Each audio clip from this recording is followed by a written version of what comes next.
والله يا أخ أسعد، هم أناس يعني يقرؤون التاريخ، ويعني التاريخ يعيد نفسه. يعني شوف الإمبراطوريات يعني الإسلامية اللي فاتت يعني على شمال أفريقيا وأفريقيا بالكل، هم يقرؤون التاريخ ويخافون يعني من هذا. وش داروا؟ قاموا يعني المافيا العسكرية تاعنا يعني يعني بكسر الوحدة يعني في شمال أفريقيا هذه كلها. تشوفها عندنا مشاكل مع يعني جميع الحدود تاعنا فيها مشاكل. أه شكرا. وهذه اصبر، هذه وهذه الايديولوجيا هذه تاع الحقد تاع العدو الخارجي، هذه راهي سياسة يا أخ أسعد. يعني هذه سياسة باه المافيا العسكرية تبقى في الحكم، جوجور يعني يوجهوا لك الأمطار. يعني شاب، يعني أنا نحكي مع واحد تحكي له عن المشاكل الداخلية ويروح لك للمروك ولا يروح لك للملك. أنا والله دي فوا وش عدت يعني عدت نقول باللي أنا راني مغربي، أنا ما عدت جزائري. واحد تحكي معاه جزائري تحكي مع المشاكل يحكي لك عن الملك. واش انا راهو يحكمني الملك ولا راهو يحكمني تبون؟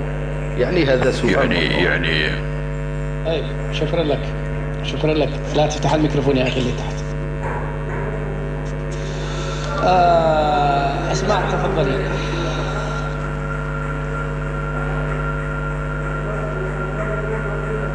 السلام عليكم أخي أسعد، تحياتي للجميع.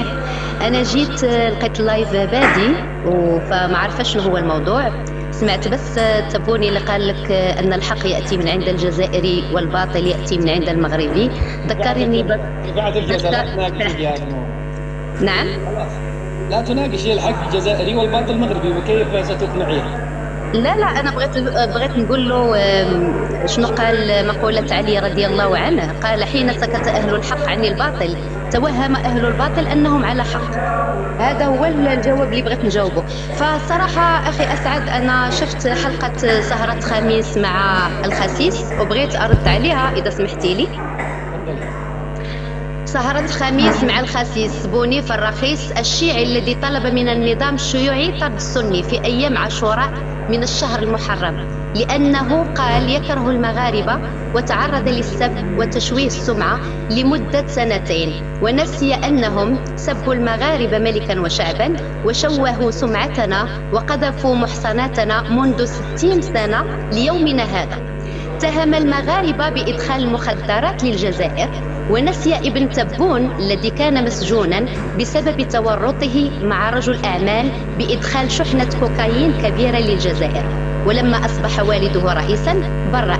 نسي أن الكبرانات يسيطرون على جزء كبير من السوق العالمية لحبوب الهلوسة بنسبة 70%، مما جعلهم ينتجونها عندهم. اتهم المغاربة بالسحر ونعتهم بالحرازة.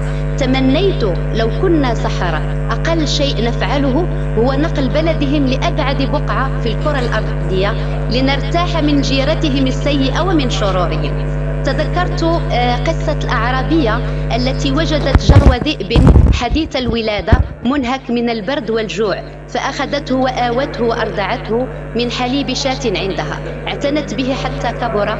وفي يوم من الأيام دخلت فوجدت الذئب أكل الشاة التي أرضعته من بطنها، وقالت: بقرت شويهتي وفجعت قلبي، وأنت لشاتنا ولد ربيب، غديت بدرها وربيت فينا، فمن أنباك أن أباك ديب. إذا كان الطباع طباع سوء فلا أدب يفيد ولا أديب.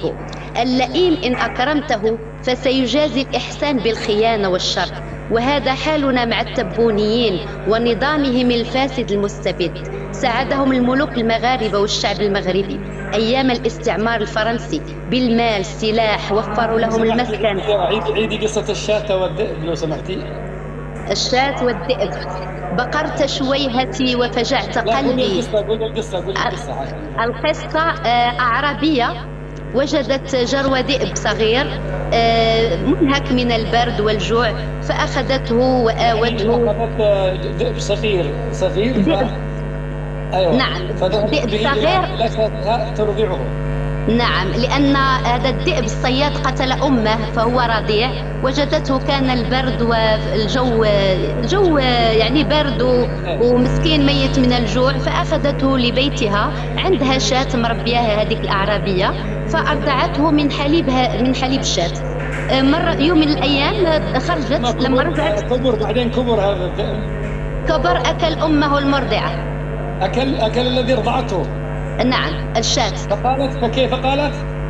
قالت: بقرت شويهتي وفجعت قلبي، وأنت لشاتنا ولد ربيب، غديت بدرها وربيت فينا، فمن أنباك أن أباك ديب، إذا كان الطباع طباع سوء فلا أدب يفيد ولا أديب. الله الله الله الله. رفعت الجلسة، أنا سأنهي اللايف يا جماعة. يلا السلام عليكم ورحمة الله.